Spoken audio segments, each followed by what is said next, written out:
If you believe the stories, mankind's pride gave rise to the Darkspawn. Countless in number and toxic to all life, Darkspawn search endlessly for an archdemon. When they find one, Darkspawn armies surge up from their corrupt barrows beneath the ground, and a blight begins. Grey Wardens are the only warriors capable of destroying an archdemon, and history always honors the one who sacrifices all to kill the beast. In the fifth blight, the Warden was the hero of Ferelden. Youngest child of Ferelden's powerful Terran Cousland. Betrayal saw the Cousland's ancestral castle burn, and the Terran and his wife slain.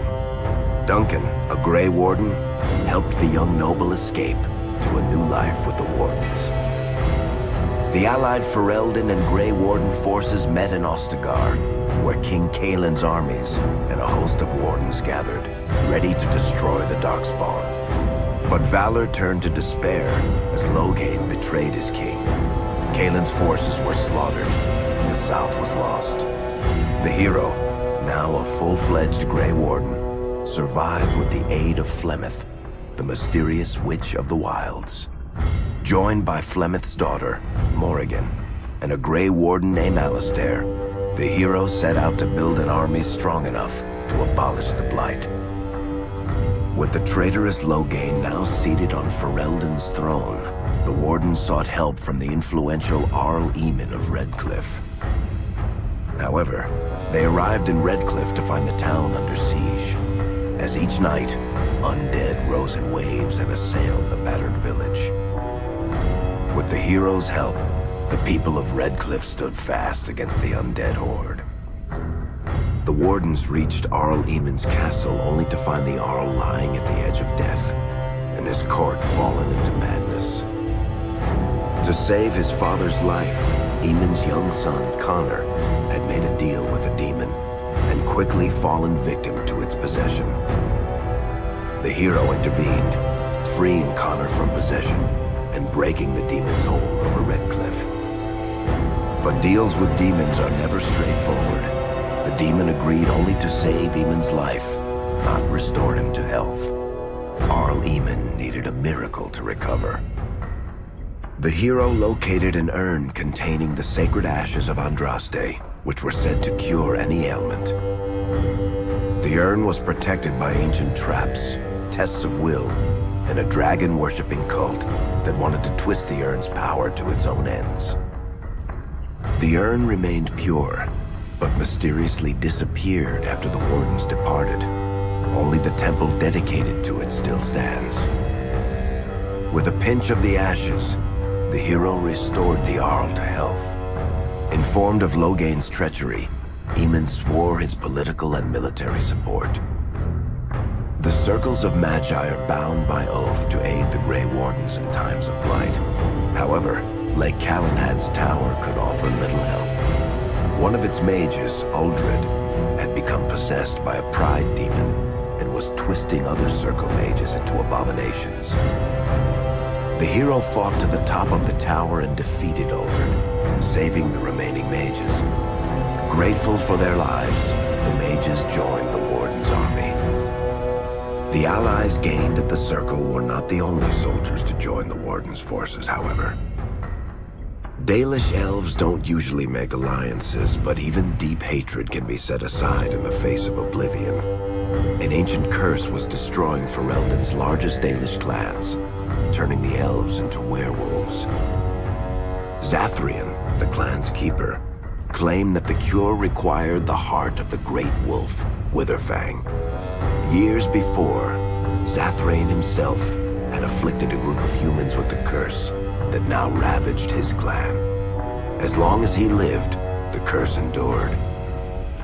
The hero freed the werewolves from the long-standing curse, and the Dalish joined the Warden's forces. Blights may happen hundreds of years apart, but the dwarves who live below the surface of Thedas fight Darkspawn every day. No one is better schooled in battling Darkspawn than the warriors of Orzammar, except perhaps their allies of old, the Grey Wardens.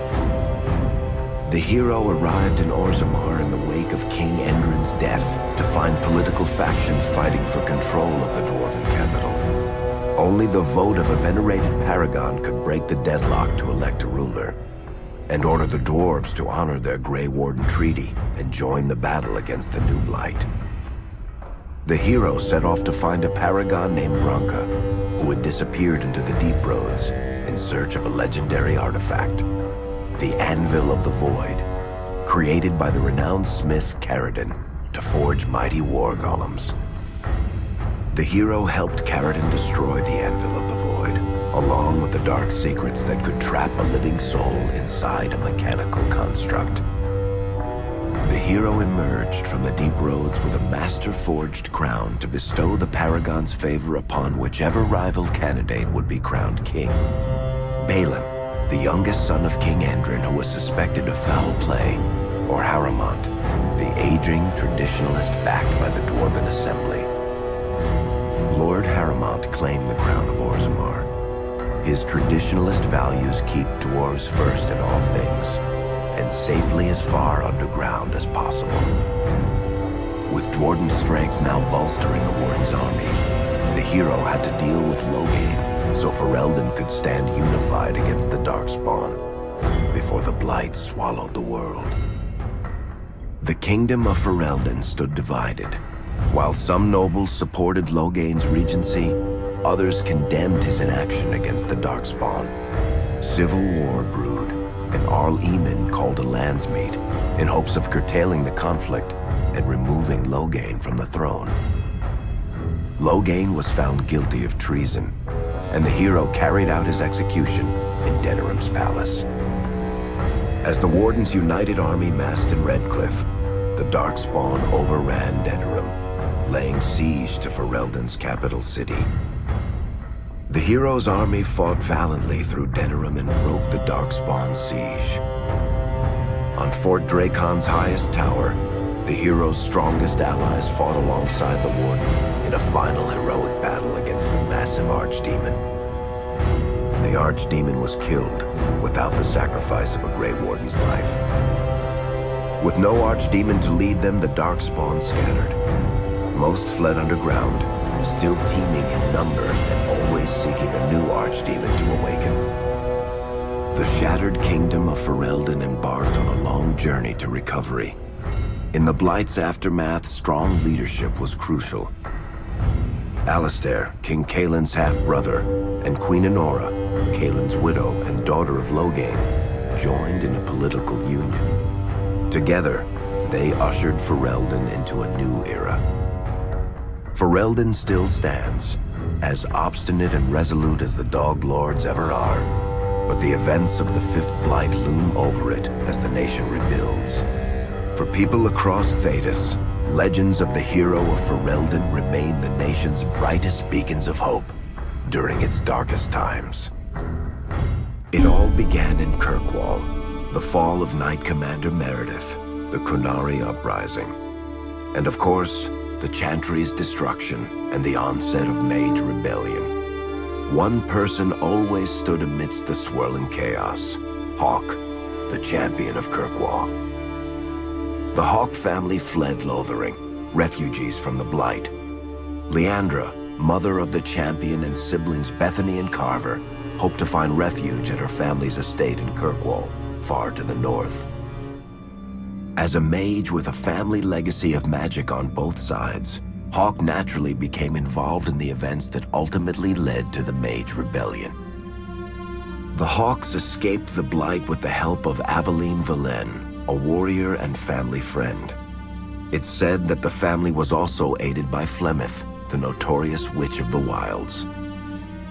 Hawke's sister Bethany never reached the Free Marches. She was killed by Darkspawn while defending her family. The family's first years in Kirkwall were difficult. Leandra's brother Gamlen had lost the family fortune. The Hawks lived in poverty, forced to indenture themselves in return for entrance to the city.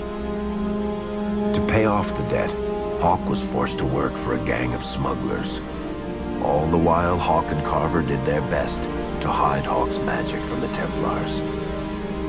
Opportunity eventually struck in the form of a dwarf named Bartrand Tethras, who was planning an expedition to the Deep Roads. It was a long shot, but with gold gained from the expedition, Hawke could free the family from its criminal creditors and further Templar scrutiny. Hawke met a rogue Grey Warden named Anders, who possessed detailed maps of the Deep Roads. These maps were crucial to the expedition's success. Once Hawke obtained them, everything else fell quickly into place. Carver joined Hawke on the expedition. The siblings found ancient dwarven treasure and a statuette formed from a strange red lyrium. Carver fell victim to the blight that suffuses the Deep Roads, but Anders led him to a group of Grey Wardens who were able to save his life. The gold Hawke recovered from the Deep Roads brought back Leandra's stately childhood home in Hightown. The Hawkes had barely settled into their new home when Leandra was murdered.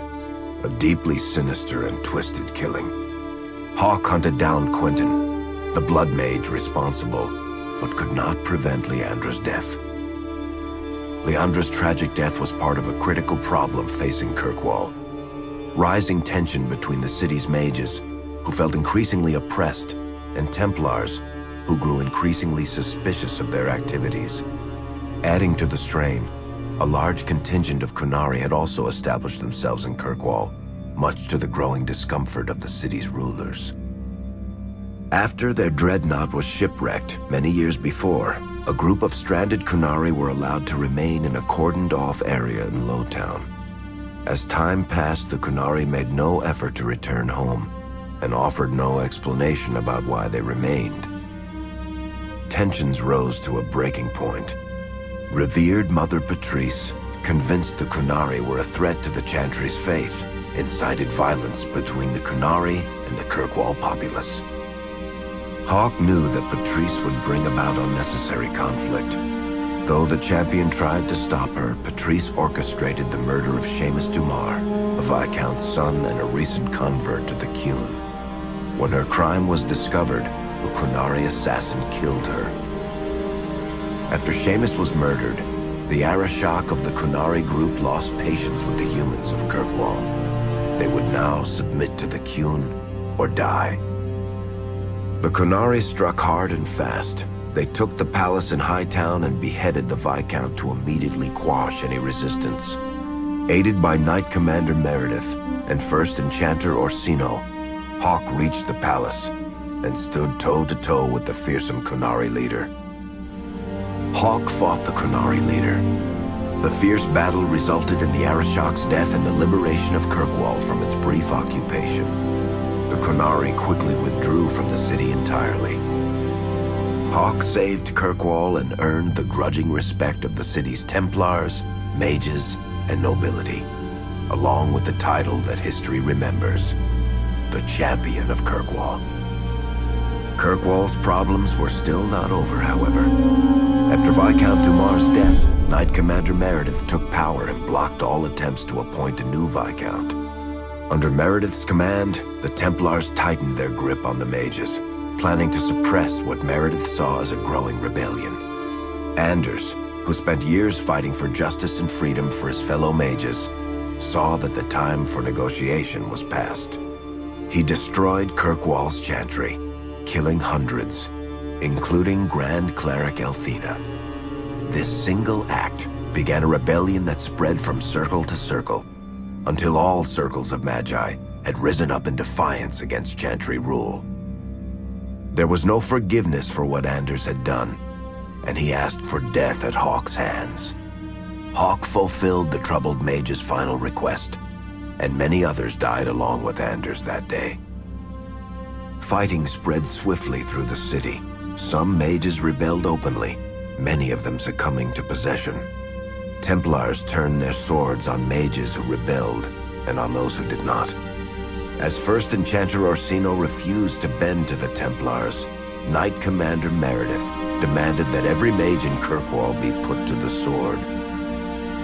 Hawke saved many mages from Templar blades, keeping them from succumbing to possession or the temptations of blood magic.